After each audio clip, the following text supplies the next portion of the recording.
Ապրիլի 15-ի ներքին գործերի նախարար Արփինե Սարգսյանը մասնակցել է Եվրոպական միություն Հայաստան քաղաքացիական հասարակության հարթակի 8-րդ հանդիպման շրջանակում կազմակերպված ժողովրդավարական դիմակայունության ամրապնդումը Հայաստանում եւ վիզաների ազատականացման գործողությունների ծրագրի իրականացումը խորագրով պանելային քննարկմանը։ Արփինե Սարգսյանը քննարկման վերտառությունը խորհրդանշական է համարել, նշելով, որ վիզաների ազատականացման գործընթացը պետք է դիտարկել ոչ թե որպես առանձին տեխնիկական գործընթաց, այլ ժողովրդավարական ինստիտուտների ամրապնդման եւ դիմակայունության բարձրացման կարևոր գործիք, ինչը նաեւ ժողովրդավարական արժեքների վերաարժևորման մասին է։ Նախարար Սարգսյանը նշել է, որ Եվրոպական միության կողմից ստացված գործողությունների ծրագիրը լիարժեքորեն համընկնում է Հայաստանի Հանրապետության կառավարության բարեփոխումների օրակարգի հետ, ինչը թույլ է տալիս վստահությամբ պնդել, որ ձեռնարկված քայլերի պատշաճ ժամկետներում իրականացման դեպքում վիզաների ազատականացման հեռանկարը իրատեսական է։ Պրոցեսը իրատեսական է, որովհետև առաջին հերթին Հայաստանի Հանրապետությունը ունի քաղաքական կամք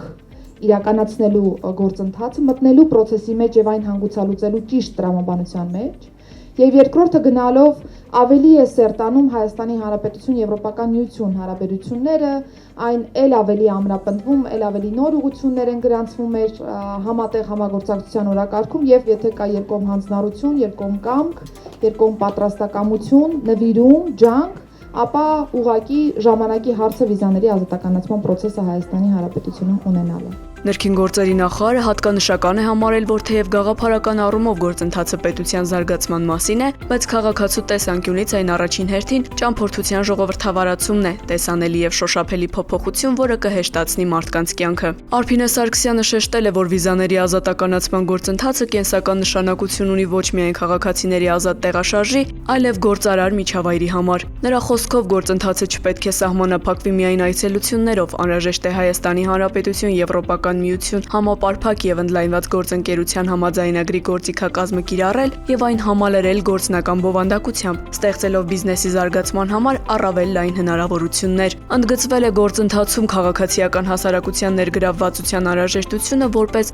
օբյեկտիվ աչք անկողմնակալ գնահատելու կառավարության կողմից իրականացվող աշխատանքների ընթացքն ու արդյունավետությունը։ Պանելային քննարկմանը մասնակցում էին նաեւ Եվրոպայի խորհրդի արդարադատության բարեփոխումների գծով խորհրդատու Լիլիթ Դանեղյանը, Հայաստանում Եվրոպական միության պատվիրակության քաղաքական, մամուլի եւ տեղեկատվության բաժնի ղեկավարի տեղակալ Տոմաշ Օստրոպոլսկին, իրավունքների պաշտպանություն առանց սահմանների հասարակական կազմակերպության ավագ փաստաբան Հասմիկ Հարությունյանը եւ Եվրոպական տնտեսական եւ սոցիալական կոմիտեի անդամ Սիմո Տիայինեն։ Հանդիպման ընթացքում ծավալվել է ակտիվ քննարկում։